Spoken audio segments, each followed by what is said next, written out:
کوئی گھر کشمیر کا ایسا نہیں ہوگا جنہوں نے قربانی نہ دی ہو. پیچھے میری مثال ملک سے بھی ایک سیشن ہوا تھا گفت و شنید کا، بڑی ڈیٹیل سے ہم باتیں کی. تو اب یہ جو تحریک ہے یہ بالکل اپنے اس سمت پہ آ چکی ہے. انشاءاللہ ہمارے کشمیری پڑوس اپنی منزل پائیں گے. ہمارے پڑوس میں سکھوں نے جو یہ ان کی جو تحریک تحرک پیدا کر دیا ہے، گھر بنا لیے پکے پکے، ہٹاؤ نا ان کو. بالکل بالکل. جب آپ کسی کو اس قدر انڈیو سنبنگ ایٹیچیوڈ میں، ڈومینیشن کے ایٹیچیوڈ میں لے جائیں گے تو وہ پارا جو ہے اس کا ایک پرٹیکولر لیول ہوتا ہے، اس کے بعد وہ پھٹ جاتا ہے. یہ جو ہمارے سیاسی سماجی پہلو ہیں، موضوعات ہیں جن پہ بات کرتے ہوئے ایک لامتناہی سلسلہ ہے، یہ ختم ہونے میں نہیں آتا، اس کی حدیں نہیں ہے کوئی. ہمارے جو ڈرامہ آج کل بنتے ہیں ان میں یہ موضوعات حصہ نہیں پاتے زیادہ، وہ کچھ اور ہی ہوا میں اٹکے ہوئے موضوعات ہوتے ہیں جو جن سے ہم لگا ہی نہیں کھاتا. ہمارا سماج حقیقت پہ مبنی نہیں ہوتے، ایسا لگتا ہے. آپ جیسے جو شخصیات ہیں، میں آپ کو ایک فرد نہیں کہتا، آپ ایک دبستان ہے، آپ کا اثر و رسوخ ہے. کبھی ایسا ہوا کہ آپ نے کسی کو کہا ہو کہ آؤ بھائی اس موضوع پہ کچھ بات بتائیں، اپنے نئی جنریشن کو اس کی تربیت کریں، اسے ماضی سے آشنا کریں؟ برس سے میں کچھ جو میری زندگی کی آبزرویشن تھی اس میں وہ کام جو ہم شاید پورٹری نہیں کر پائے میں نے کمپائل کر کے رکھے ہوئے، لیکن میرے پاس ایسے وسائل یا وہ نہیں، میں اکیلا آدمی کچھ نہیں کر سکتا. مجھے تو کوئی ایسا فائنانسر نہیں ملا جس نے میری اس بات سے کنونس ہو. لیکن آپ ایگری کرتے ہیں کہ ہمیں ایسے موضوعات پر پروڈکشن، اس کے بغیر سروائیول نہیں ہے. یہ مداریوں کی گمک ہے. اب جو ڈرامہ چل رہا ہے، ریٹنگ کائے کی ریٹنگ کے لیے کسی بھی ملک میں سب سے بڑا سکینر جو ہوتا ہے وہ وہاں کا الیکشن ہوتا ہے، جس میں ہم اپنے پارلیمنٹیرین، اپنے وزیر، اپنے سارے کے سارے وہ لوگ سلیکٹ کر دیں جنہوں نے پھر اس ملک کو آگے لے کے چلنا ہو. بالکل ٹھیک، بالکل. تاریخ گواہ ہے، پہلے تو ہمارے ہاں ہوا کرتا تھا، اب تو امریکہ جیسے جو اپنے آپ کو سپر پاور کہتا رہا، الیکشن ہوا اور وہ جو ہار گئے وہ کہتے ہیں کہ یہ ساری دھاندلی، تو کہاں گئی وہ ریٹنگ؟ اچھا راشد صاحب، آپ نے تاریخ کا لفظ استعمال کیا ہے. 23 مارچ امسال ہر برس کی طرح پھر آنے والا ہے چند روز میں، اور ایک سنگ میل تھا 23 مارچ. جب ہم اپنے عزم کا، وعدے کا اعادہ کرتے ہیں بطور پاکستانی، اور مجھے کبھی کبھی بڑا رنج ہوتا ہے کہ ہمارے جو ایکشنز ہیں، جو کام ہیں، جو دھندے ہم کرتے ہیں، وہ شاید اس میں کہیں حب الوطنی کا فقدان ہے، اور ہم اپنے ہی اس جس چھتنار کے سائے میں بیٹھے ہوئے ہیں اسی کے جو ہے وہ پات اور اس کی جو ڈالیاں، اس کی جو ٹہنیاں، جڑیں ہیں، اسے نقصان پہنچائے چلے جا رہے ہیں. 23 مارچ کا جو یہ ایک استعارتاً، یہ ہمیں کیا یاد دلاتا ہے بطور پاکستانی راشد صاحب؟ گل صاحب، 23 مارچ جو ہے یہ اس جب بھی اب پھر 23 مارچ یہ ایک بار پھر تجدید عہد کا دن ہے. خواب دیکھا علامہ صاحب نے ایک کرو میں، جیسے ہوتا ہے کہ ہسٹری، تاریخ جو ہے نا وہ آپ کے اس عمل سے ترتیب پاتی ہے. ہاں، یہ ماضی کا احوال نہیں ہوتا، یہ ہمارے حال کی گھڑی کا عکاس بھی ہے. جو کچھ ہم کرتے آئے ہیں وہ آپ بھگت رہے ہیں، آئینہ ہے ہمارے سامنے. گل صاحب، یہ ملک جو ہے یہ رب اور اس کے نبی کے اس صدقے میں اور اس آئیڈیالوجی پہ ہی حاصل کیا. اسلامک ریپبلک آف پاکستان، یہ ہے پاکستان کا اصل ٹائٹل جو ہے. بن گیا، ملک مل گیا. آزادی کی وہ نعمت جو انسان کا پیدائشی حق ہے، جس پہ احتجاج ہوا وہاں انگریزوں کے دور میں، جب دو ہی کمیونٹیز بڑی تھی، مسلمز تھے یا ہندو تھے، تو کہا بغاوی باغی ہیں، یہ باغی ہیں. لیکن الٹیمیٹلی فیکٹس جو ہیں وہ نکھر کے رہتے، وہ ماننے پڑتے، اور یہ ملک آزاد ہو گیا. اور ہمیں وہ قرآن کا حکم ہے نا، کل شیء یرجع الی الاصل ہی. بالکل ہمارا اصل ہے حب الوطنی، ایگزیکٹ پاکستانیت. تو یعنی ہمیں ہر حال میں اس طرف لوٹنا ہوگا، آپ یہ فرما رہے ہیں؟ جی ایگزیکٹلی سر. ہماری شناخت، ہماری زمین، ہمارے روٹس، ہماری رہتن، ہمارا کلچر، ہماری اقدار، ہمارے لوگ، ہم اپنے اپنے گریبانوں میں سب کے سب ایک بار جھانک کے دیکھیں کہ کیا ہم اپنے اپنے کٹہروں میں کھڑے ہیں سب. یہ اچھا پروگرام کا وقت ختم ہو رہا ہے آپ کے ساتھ تو گفتگو زندگی بیت سکتی ہے، آپ ماشاءاللہ اتنے صاحب مطالعہ ہیں اور تجربے کا کوئی توڑ ہی نہیں ہوتا راشد صاحب جی۔ میں جانتا ہوں ذاتی طور پر آپ ایک تخلیق کار ہیں، آپ لکھتے بھی ہیں جی، شعر بھی کہتے ہیں، نثر جملے بھی آپ بہت شاندار لکھتے ہیں، مگر آپ کے والد گرامی جناب نازش کاشمیری جی، ان کے زبان زد عام ہیں کچھ پرانے لوگوں کے، ان کے بڑے ولولہ انگیز ان کے اور درد بھرے ان کے شعری ان کے اظہار ہوتے تھے۔ میں چاہتا ہوں کہ آپ کی زبانی آپ کے والد گرامی کی کچھ چیزیں جو ہیں وہ ہم اپنے ناظرین تک پہنچا دیں پروگرام کو ختم کرنے سے پہلے۔ جی بہتر۔ اصل میں میرے فادر نے ٹیلی ویژن کے لیے بھی لکھا، ریڈیو کے لیے بھی لکھا، فلم کے لیے بھی لکھا، اور بڑے بڑے مشہور گانے ہیں، اور وہ یہ چند نام ہیں فلم انڈسٹری میں جنہوں نے اس فلم کے گانے میں بھی پوئٹری کی، گیمکس یا بہودگیاں وہ نہیں کیا، انہوں نے اس میں بھی شاعری کی۔ وہ ایک ان کا تھا نا، وہ فنکار بنتا ہے۔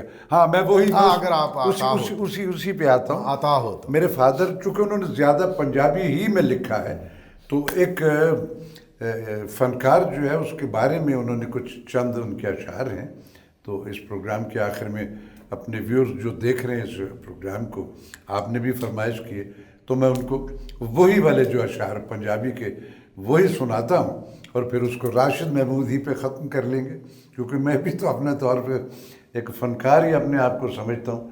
اللہ کرے میرے لوگ اسی طرح محبت اور یہ کرتے رہے، اور یہ سلسلہ جب تک حیات ہوں انشاءاللہ چلتا رہے۔ تو وہ کہتے ہیں کہ پنجابی میں ہے کہ کلا ہووے تے دکھاں دے کھولے گنجل، کلا ہووے تے دکھاں دے کھولے گنجل، ہووے محفل تے باغو بہار بندا، حق سچ دا مارکا ہووے جتھے، اتھے چمک دی تیغ دی تار بندا، تے نرے حسن دا نا نہیں فن نازش، رت جگر دی لایا شاہکار بندا، تے دان دئیے جو لکھاں جگراتیاں دا، پھر جا کے کتے فنکار بندا۔ واہ واہ واہ واہ واہ، کیا کہنے، سبحان اللہ۔ یہ کوزے میں دریا بند کر دیا آپ کے والد گرامی نے، کہ ایک فنکار وہ حساس دل، دیکھیے ایک فیکٹس بلیور ہوتا ہے نا، سینسٹیو ہوتا ہے، اس میں فیل ہوتی ہے۔ ایک میرے جیسا عام آدمی، ایک فرد تو فرد ہے، مگر جو فنکار ہے اس کے اندر نہ جانے کتنے افراد، وہ جو مختلف کیریکٹرز کے ذریعے وہ عیاں کرتا ہے، تو کتنے افراد کا بوجھ اس کے دل اور دماغ پہ ہوتا ہے، کتنے درد اور حساسیت ہوتی ہے اس میں۔ ناظرین، آپ نے جناب Rashid Mahmood, pride of performance, ایک فنکار، تخلیق کار، اداکار، ان کے بے شمار حوالے ہیں، مختصر وقت میں ان کا زندگی بھر کے سفر کا احاطہ کرنا یقیناً ناممکن ہے، مگر کچھ ایسی خاص باتیں ان کے حوالے سے ہم آپ کے سامنے لے کے آئے ہیں۔ مجھے ذاتی طور پر بہت امید ہے کہ آپ کو آج کی گفتگو بے حد پسند آئی ہوگی۔ راشد صاحب، آخر میں پاکستانیت کے حوالے سے میں چاہتا ہوں کہ کوئی جملہ میرے دیکھنے والوں کو، ان کے دلوں میں ایک جذبہ جوان ہو جائے۔ پاکستان شناخت ہے ہماری، مان ہے ہمارا، جان ہے ہماری، شان ہے ہماری، اسی سے جڑ کے رہیے، ساری دنیا پھریے، بڑی سے بڑی ڈگریاں جو ہیں ان کو حاصل کیجیے، لیکن اپنی سکل جو آپ اس گرومنگ میں، اس پروسیس میں آپ کے اندر ملٹیپلائی ہوتی، اس کو اپنی زمین پہ استعمال کیجیے۔ واہ، کیا کہنے، سبحان اللہ۔ اپنے دکھ، اپنے سکھ اس زمین سے ریلیٹڈ رکھیے، یہ نہیں ہے کہ دکھ میرا ملک دے رہا ہے اور خوشیاں لے کے میں کہیں بھاگ جاؤں، سب کچھ آپ کا اس پاکستان سے جڑا ہوا ہے، یہی ہماری شان ہے، اور میری یہی درخواست ہے کہ یہی آپ کے سے میں گزارش کر رہا ہوں کہ اپنی زمین، اپنے ملک، اپنے لوگوں سے، اپنے ریلیجن سے جڑ کے رہیے۔ واہ، سبحان اللہ۔ جناب راشد محمود، میرے پاس لفظ نہیں ہے کہ آپ کا شکریہ ادا کر پاؤں، یہ آپ کی سراسر شفقت کہ آپ نے آج ہمارے لیے وقت نکالا اور آپ تشریف لائے اور ہم آپ سے گفتگو کر پائے، آپ کا بے حد شکریہ جناب۔ ناظرین، آپ نے جناب راشد محمود کی گفتگو سن لی ہے۔ آخر میں میں اسی دعا کے ساتھ آپ سے رخصت چاہوں گا کہ وطن عزیز پاکستان پر وہ فصل گل اترے کہ جسے کبھی کوئی خوف خزاں نہ ہو۔ زوال نہ ہو۔ اللہ نگہبان، زندہ باد پاکستان۔